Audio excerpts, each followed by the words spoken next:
Дуи се хистерични, во паника и без визија. По реакциите за укинувањето на балансерот, на ред дојде и албанскиот јазик. Сега се припишуваат како заслуга непостоечки закон, затоа што јазикот кој го зборуваат албанците во Македонија е заштитен со законот за употреба на јазиците, со кој се опфатени сите јазици кои се говорат тука. Дека посебен закон за албански јазик не постои, вели и вице-премиерот и министер за животна средина Изет Меджити. Според него, Али Ахмети не може да се навикне на длабока опозиција. Истерични се истите,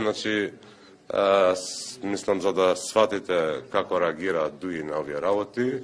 Министрите од Дуи во прошлата влада имаат писмено мислење, имаат дадено мислење во врска со балансерот и сите до еден дале негативно мислење дека балансерот му е поминат рокот, не е соодветен меанизам. Истите тие кои се укина од Уставниот суд, од ту суди кои што беа избрани од нивното мнозинство, тие испаѓаат и протестираат зашто се укинува балансерот, а сами се си го барале тоа. Иако и косовскиот премиер Албин Курти кажа дека албанскиот јазик во Македонија не е загрозен, Дуи продолжува со истата реторика.